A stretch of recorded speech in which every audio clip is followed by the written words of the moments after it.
I have 9 o'clock on my computer. I call this Sawyer County Public Safety Committee meeting to order. Roll call, Madam Clerk, please. Ron Buckholz, Present. Ed Peters, Here. Jason Weaver, Here. Mark Helwig, Marshall Savitsky. Here. We have a quorum. Okay, Pledge of Allegiance. Pledge allegiance to the flag of the United States of America, to the republic for which it stands, one nation, under God, indivisible, with liberty and justice for all.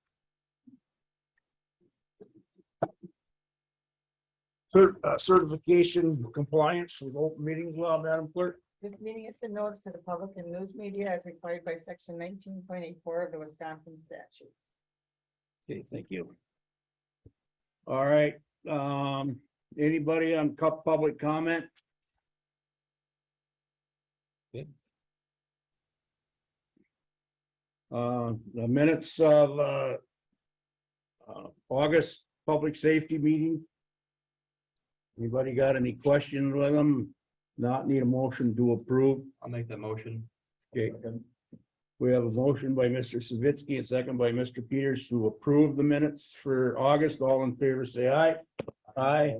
All opposed, motion carries. Okay. Circuit Court. And judge's report. I don't have nothing from the judge. Courthouse remodel update. Andy? Everything, there's really nothing to update on. There's been no major changes to the scope of the work. And as of right now, everything is on schedule, as I expected. Okay. Any questions for Andy? Okay. Number 9, clerk of courts report. Marge? Anybody had any questions on my report? No, I don't. Does anybody have any questions for Marge's report? Okay, thank you, Marge. District Attorney's Office, nothing. Number 11, Sheriff's Department report. Communication Center report. We're still experiencing staffing shortages in dispatch. Excuse me. We're currently 2 full-time positions down.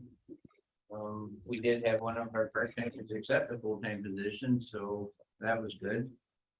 We have 2 trainees currently in the training process. The training process for those 2 trainings is going very slowly because they both have full-time jobs, which they're reluctant to quit right at the moment. So I did receive 2 more applications for dispatchers yesterday, which we'll be looking into those. Otherwise, other than that, we've been working with the contracted radio service to tune and adjust the volumes in the dispatch consoles for the new radio system. There is a part that needs to be replaced or repaired, rather expensive part. So they're looking into that to see what to do with that. Other than that, calls for service for August was 1,160 compared to 1,649 for last year, or August of last year. And our total calls for service 11,876. Okay. Any questions for the chief? Not? All right, thank you. Number B, patrol report, Lieutenant. Thank you, Mr. Chairman. As you can see through the attached report, call volumes are also receding as well, as reflected by the communication reports. We have deputies responded to a total of 703 calls for service during this time period, which is down from this time last year, which was 965. We issued 31 traffic citations, 4 written warnings, and 2 non-traffic citations.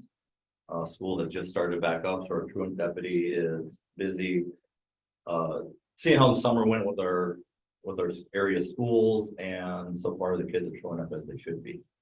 Total crashes to date for the month are 23 total crashes, 13 with personal injuries, and no additional fatalities in our county, bringing our totals for the year currently to 202 crashes total, 64 personal injuries and 2 fatalities.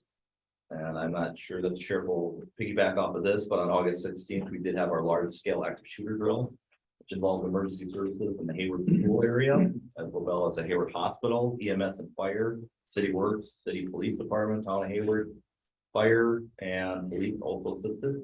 It was very well received and we had some very positive outcome and feedback from it. So we will obviously be planning additional ones around Sarah County. The Sealy Lions Club has a free fat tire, Radisson Harvest Fest, and of course Crouch Fest this weekend we'll be down for. And we do really want to thank Deputy Caleb Nelson, apologies for the spelling error there. And Carter Hartling, they had some very successful outcomes at the Cops and Bobbers. They had 27 youths and their families who participated. Okay, any questions for Lieutenant? Not, thank you. Okay, number C, jail report. I'll give the jail report. also, Okay, Mr. Chairman, I'll start off by letting everybody know, for those who don't know, Lieutenant Johnson did resign effective August 23rd, so he's moved on to other endeavors, so we wish him the best in his success in the future elsewhere. The jail report is there. Nothing really to highlight, especially on the our jail population is a little more than what's on here this week, so hopefully that's not consistent going into the fall here. I want to mention additionally, we are entering into an employee crisis, especially in the jail. We had another female resign and we are down to 4 females. That is the bare minimum. Any females that call in sick, we have to force in another one to come in. And 2 of the 4 we have are going to be out on maternity here in a couple months. And the 2 are going to overlap. wow, So we will be forced to probably send our females to other facilities. The concern is they may not take all of them. So, That's per state requirement to have female jailers. Right. yes, for female inmates. And yeah, so well, what happens if they don't take them all? I mean, what are we gonna do then, Sheriff? that's something I can't answer yet. Okay, I just thought I'd throw that out there, you know, Yeah. and, Appreciate the question. you know, And that's a question we talk about, okay, working with other sheriffs. We're optimistic and hoping that other sheriff's department will accommodate us and work with us, but we've experienced in the past where, you know, they tell us to pick up an inmate because they're a problem inmate and they don't want to deal with them. And we typically send our best inmates out. And I know Barron County has commented that our best inmates in their facility is their worst. oh, So that's an additional concern we have. I guess I don't know what you guys are gonna do. I mean, it just seems like it's getting worse instead of better with the employees. Do you know what it is, why they don't want the jobs, or is it just something after they shadow, they don't want to do it? Is it the pay or what? Well, you know, in talking to staff members and otherwise, pay is the first thing that comes up. We had an applicant that was working at LP and applied. And of course, as soon as he advised his employer he was leaving, you know, they offered him a position different and day shift and potentially more pay. I don't know. It's a lot easier for the private sector to do that. And that's what's happening. I think we're at a point where it's survival of the fittest. And we're fighting over the same pool of employees. Employees, yeah. And I don't have the answer to what's going to make it better. We used to have a volume of applicants, you know, we could pick the best. Now the applicants are coming in, we're having to decide whether, based on their history, where our boundaries are of who we're going to consider. Yeah. That gets to be a concern too for me, Sheriff. The help is not there. Andy, you got any suggestions on this? Yeah, well. We were talking daily on solutions, Okay. different ideas around. I want to joke that maintenance is gonna have to put some extra wax on the floor because these guys are beating the path. Over, we've been working on it, we've kicked around a lot of ideas, pay is one, it's a compounding problem as well. Sure. What we've heard from the last couple resignations is that as we become short-staffed, we have to order other staff in. We're working a lot of hours that they don't want to work. I mean, some of them are leaving for less money just because of the nature of the job as well. I mean, I think money helps solve it's not a fun job. It's not No, not a pleasant by all job. means, no. So they're willing to take less money, not have to do that kind of work. Maybe if there was more money, they would enjoy that a little bit more. So we've kicked around,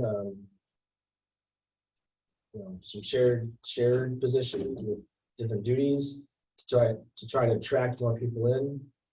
I guess I am ready to try some signing bonuses. If you see at other companies where Yeah. to get them in the door to sign up, and as they, you don't pay that out the first day of work, you implement that over the first year as they get trained in. Sure, yeah. That kicker, as well as referral bonuses for our existing employees to help us recruit other people. And to me, those are some short-term financial incentives that don't get us into a long-term cost. Because the other thing with the wages is that we are going to be going into negotiations with the union, which is the patrol side, but that No, ultimately affects how we might approach our jail wages as well. Good. But yeah, like the sheriff said, that's kind of what we're running into, not just there is other positions, as we are competing for the same pool of people, and we've had other positions get turned down because as soon as somebody's leaving employment, they get retained by their current employer for a jump in pay or some other accommodation to make them not want to make the move. yeah, it just seems like it's a big concern for me because of what them guys are telling me, and I don't know, I hope we can come up with a solution for them. I mean, it's not only them, but for everybody else in the county that's trying to get workers and can't get them. So I'm glad to see you guys were working on something, so. So we can't give Go ahead. raises until after, we can't give raises to dispatch or jailers until after the road guys' negotiations. I don't want to. We don't want to. That would affect our position negotiations. I would do it so fast for the ambulance badge. I don't think those are going to get tied, into negotiations for the deputies. Okay. And that's the real. When is that negotiations, I guess, for the road? We got the letter from the union last week that they want to start, so we're setting dates later in September. Last 2 weeks. And those two jailers go on maternity leave soon? Before it's done in September? October and November. You have to order your deputies in to work in the jail? The female deputies? Well, that's not gonna work for that because they'd be 24/7, and then if they call in sick or something, there would be nobody. So we have to go to other alternatives, and we've really focused on thinking outside the box because we don't want to do that to our staff. Right. Because it gets to be pivotal, they're gonna leave because they have no life with their family and otherwise. So we have to take care of them. And whether it's moving the females out, or we've even looked at other inmates. But with the figuration we have in our complex over there, we cannot, with the central control, somebody's gotta be in central control, somebody's gotta be on the floor, and somebody's gotta be available for booking. So we can't keep, the only way we could change that is to ship all of our inmates out to reduce that. So that would be an added cost on top of the employees we have. We're gonna retain those. So when we're back on board here, so that's pretty much cost prohibitive. So, we're, That's money could be used for wages yes, yeah, Salary. so. or whatever. I- Go ahead, Mr. Weaver. Are you paying the employees that are forced in just overtime? Or are they getting like an incentive pay? If, I mean, if you're forcing them in on a double shift or something where they're expecting time off, I don't think time and a half is enough incentive. Just curiosity there. There is no additional incentive. It is on this one. That's it. And I mean, when I worked for a city of Milwaukee, we got double time just for coming in the door. And then if it was holidays or anything like that, it was double time and a half. And if you're working those extra shifts, that's the only thing that's gonna motivate you to get up and get in there. If they're that low on employees, so. Kind of shooting ourselves in the foot, I think, with that just time and a half. I know it's your budget, Andy, but Yeah, I agree with you. I mean, it's, we gotta come up with something. We need to keep what we got and get more people in the door. The other feedback we get too from staff is, the fact that they have to work nights, evenings, weekends and holidays. yeah, And it's one thing about our business, whether, with the exception of records, all the other divisions have to work 24/7, 365. No, yeah.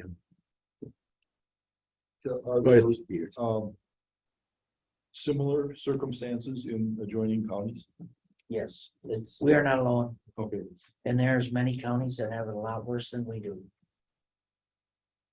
so the places where inmates could be transferred to are not close by. They're probably going to be some distance away. Well, we have not changed their policy on inmate intake. I want to do everything I can as sheriff to protect our community. Some sheriffs have restricted inmate intake, which has reduced their jail population, but they're not on that pivotal. If we were a little larger and we'd have some more flexibility, but we're right at that line. We have to have 3, we have 3. And so we don't have that flexibility like a lot of the others. So they can accommodate that reduction in staff by reducing inmates and function. So what's that do to the deputies that are out there and they make a stop and they see something where they have to apprehend that stop? Are they reluctant to do that because, overcrowding in the jail? No, our No. deputies have stayed assertive and Okay, arrested accordingly like we have in the past and brought them in. that's good. I mean, that's good. So. All right, I don't want our crisis in the jail to affect the safety and well-being of our community. yes. Would it benefit if we did what Washburn County has and have them combined jail and dispatch center? Or are they moving away from that? Believe it, moving away. They're Oh, they're We've trying had to that here move for away. years. The early days, it just wasn't feasible. Huh. I mean, look at the call volume of communications now, it's overwhelming too. To answer the question about the other, I think it depends on the number of inmates, the capacity, and if we've been able to move some inmates to Barron County as needed, but I think the concern would be finding one jail to take all, say 20 females, that'd be hard. You might end up with 3 or 4 places and you will end up further away with some of them. Yes. So, running the numbers.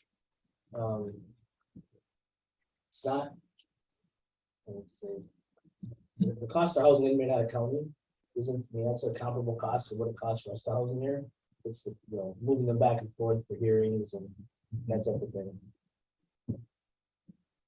With the reduction in staff, then, we're dependent on the road deputies doing that, so it does take away some road time on patrol and handling calls and service. We have more than ever before had contracting services for transport, Talon primarily. In the past, it's been Ready out of Green Bay, Talon's based out of Holman, north of La Crosse. We've had to have them come in and do transports for our emergency detentions and even help us with, out of county housing or the prison system, bringing them here for court and other matters. And we've even had them sit on inmates that we've had at a hospital facility because of their medical needs, because we don't have the staff here. And we've utilized some of the jail staff in the past to help with that and road deputies. And it's getting to the critical point there where we have to have those contracted services, and they charge $50 an hour to sit at the hospital. Wow. Okay.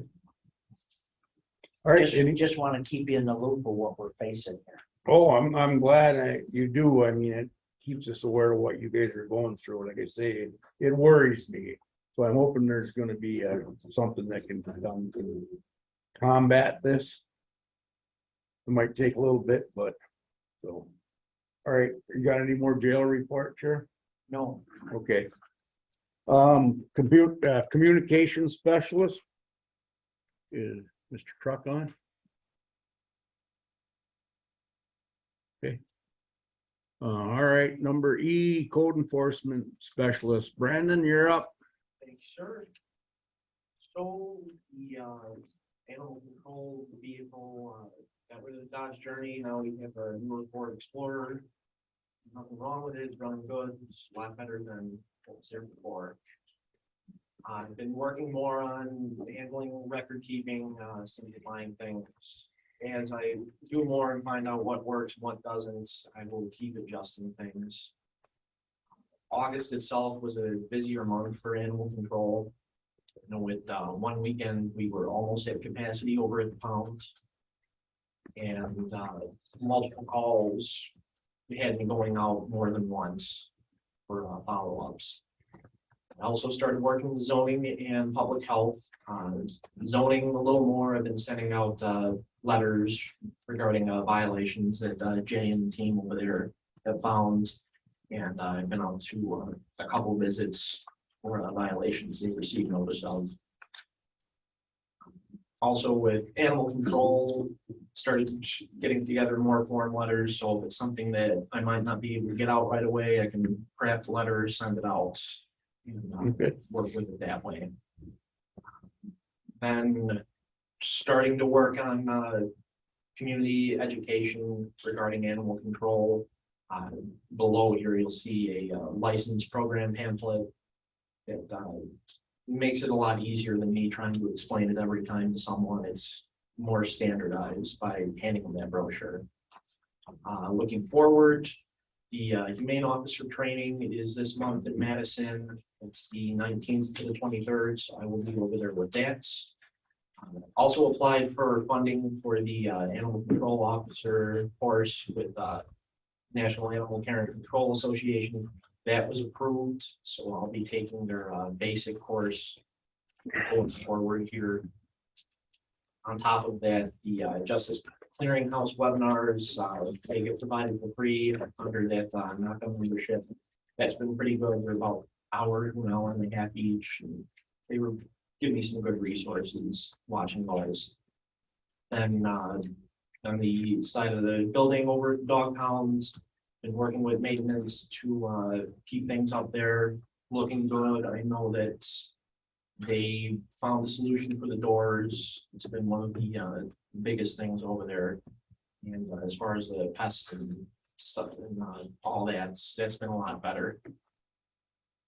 And yep, the reports for revenue, licensing, emission records, all that found below. Good. Any questions for him? Okay. Thank you, Brandon. All right, number 12, Child Support Department report. You're up, ma'am. Yes, I provided a written report. I don't know if anyone had any questions on it. Okay. Anybody have any questions on this? On the report? No. Thank you, ma'am. Appreciate it. All right. Number B, child support MOU with DCF and LCO discussion and possible action. What do we got here? We have an MOU, have had an MOU between the state of Wisconsin Department of Children and Families, Bureau of Child Support, the Sawyer County Child Support Agency, and the LCO Child Support Agency. This has been in place for quite a while.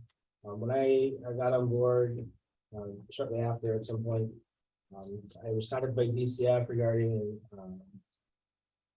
implementing of a updated or new MOU based on some changes that were made at LCO. So we reviewed the MOU and then came back with some changes that we thought were appropriate, more so to get the MOU current, primarily to ensure that any costs that the county incurs or guardian ad litem, court fees, things that happen before the case is transferred. What this covers is cases that might start here with child support that are then transferred to the tribe because they have their own child support agency Mhm. to make sure that our costs were incurred. And make sure that our costs are not lost. Then once the tribe takes over the case, they see it to its end. Their change, what we were able to find out is that they'll work the case for 10 years and then after 10 years, they'll essentially put it back into the system. And at that point, we can go back and try to recover our costs if they haven't been already. So we are still working through that. It's taking a little bit of time. There have been some issues. One is that just came up a couple weeks ago that I wasn't aware of. There's some concern on the part of the tribe that we've not been transferring cases. So we're trying to work through that. And part of that is when a case goes to the court system, the judge makes a ruling. There may need to be an affidavit, they call an affidavit of concurrent jurisdiction filed in order for the case to be transferred. So we're working through that. But as of right now, the agreement is not done. We've sent our changes to the state. And now the state has provided them to LCO and we're waiting back for them to hear the changes we've asked for are Okay, approved. so we don't want to act on it No, today I then? don't have the Okay, final document. all right, yeah, because we'd like to take a look at it when you get it all done, okay. Any questions on that for Andy, anybody? Okay, all right, thank you.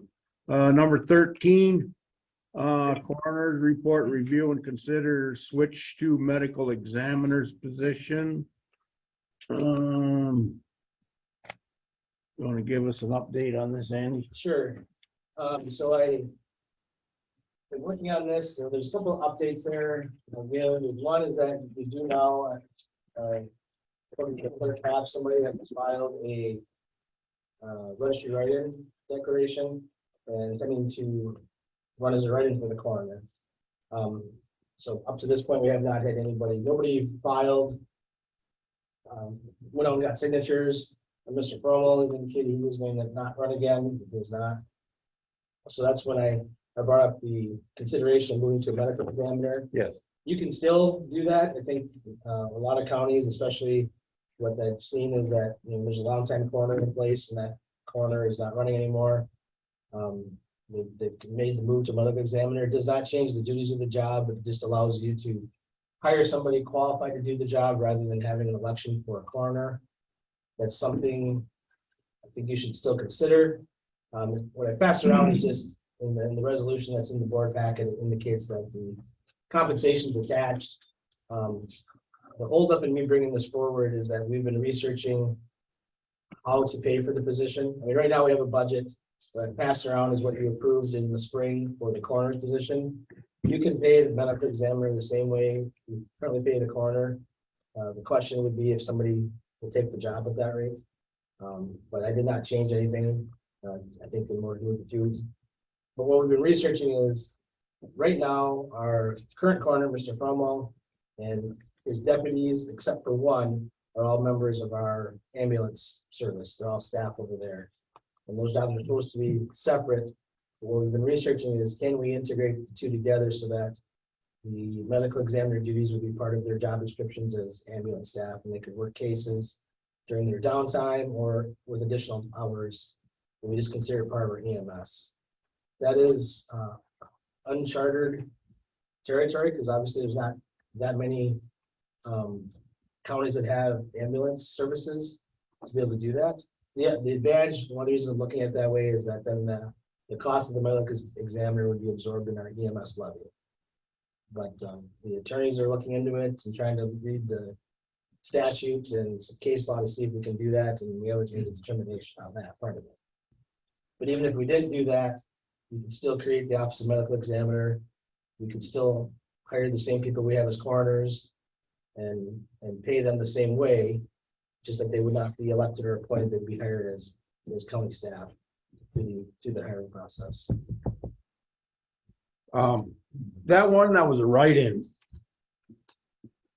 Tell me a little more about that, Andy. Well, nobody filed candidacy Candidacy, yeah. papers, so during the last election, there were a number of write-ins. Lynn had to do some talking to the Wisconsin elections to find out if, if somebody during the primary, gets enough, has a majority of votes on either ticket, does that mean they go on the ballot for the general election? They don't.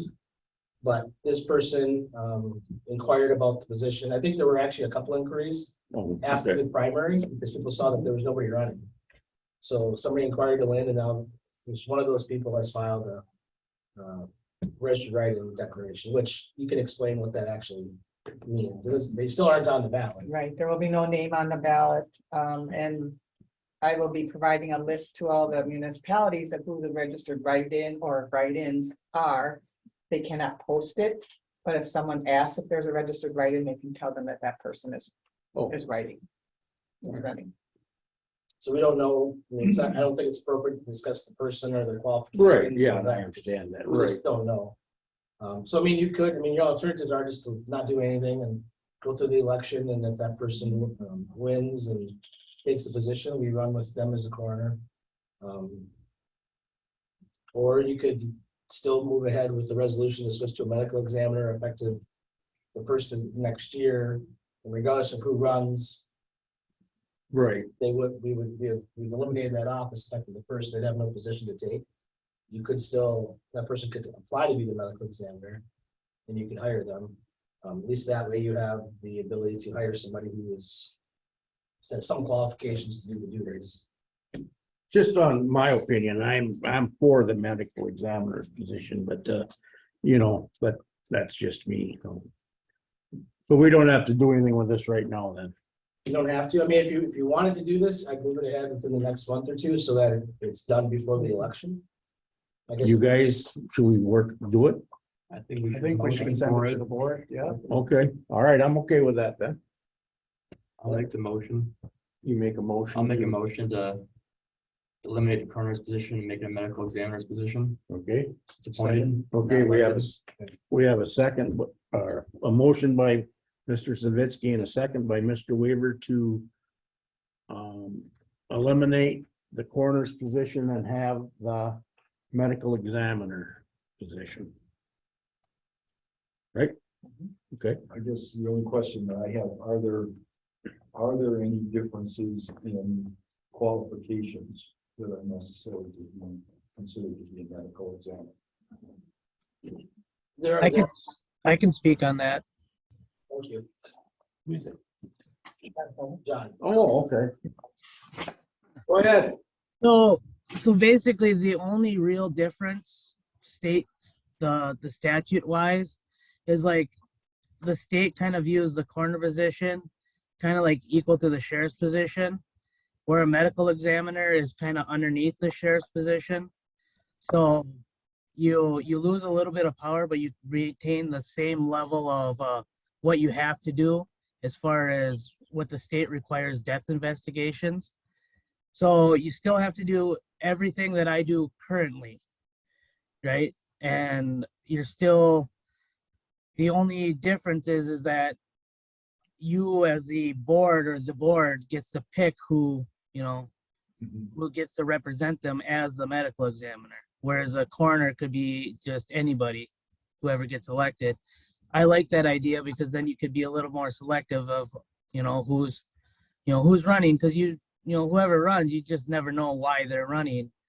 And I'd rather it be someone that's a little more qualified, that knows about, the final, looking into deaths.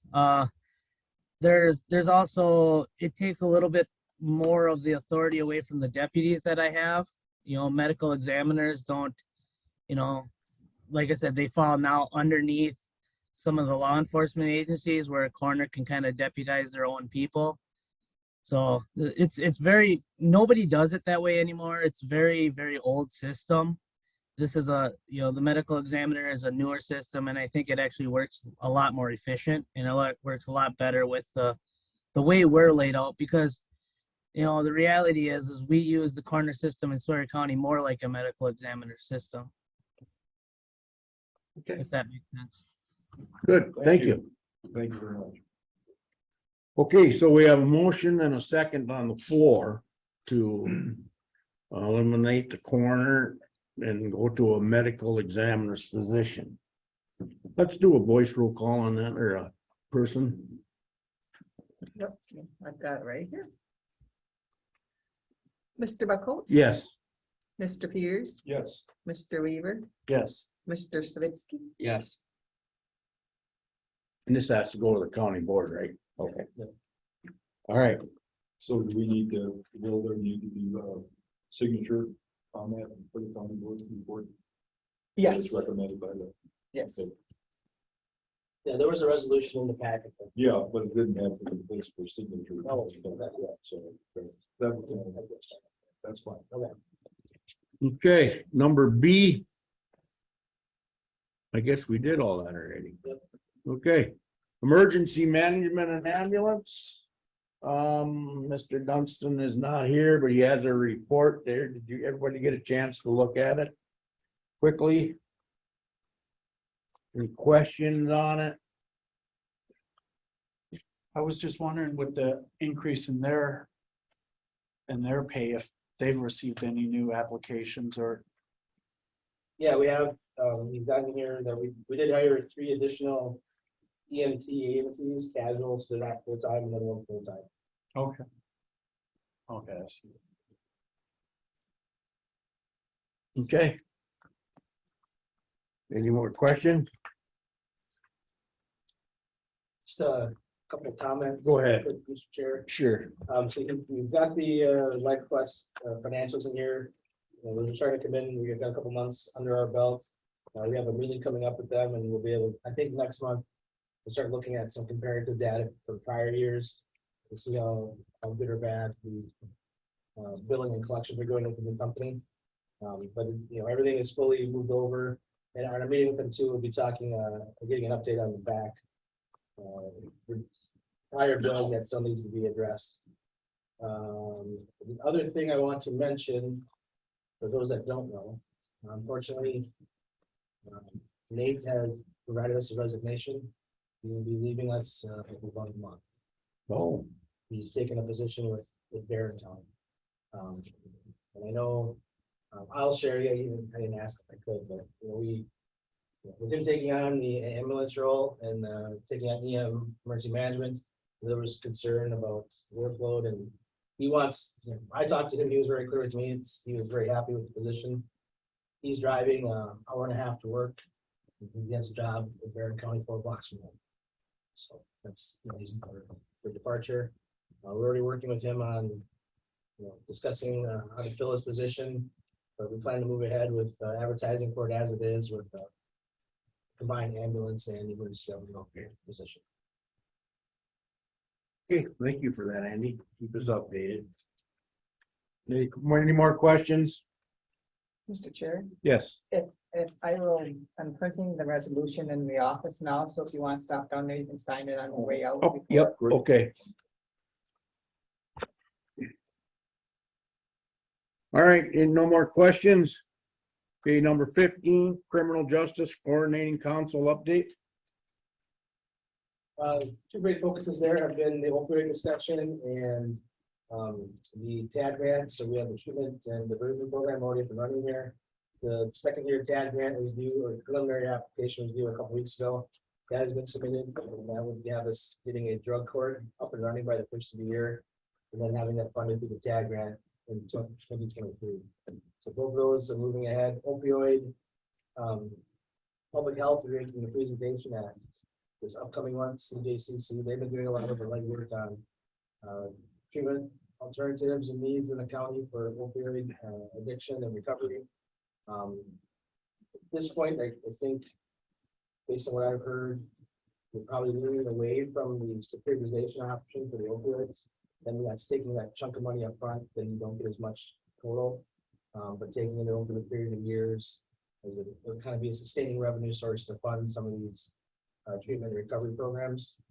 But I expect that CJCC will have some recommendations to move back through the committees into the county board in October, maybe November. Great. Thank you, Andy. Any questions for him? Okay, number 16, future agenda items.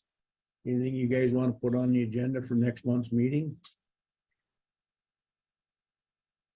Okay, number 17, correspondence, reports from conferences and other meeting and other matters for discussion only. I was just gonna say, well, we already have the child support. MOU, will that become- Yeah, keep that. That come back. Okay, if nothing else, we're adjourned. Thank you, everybody.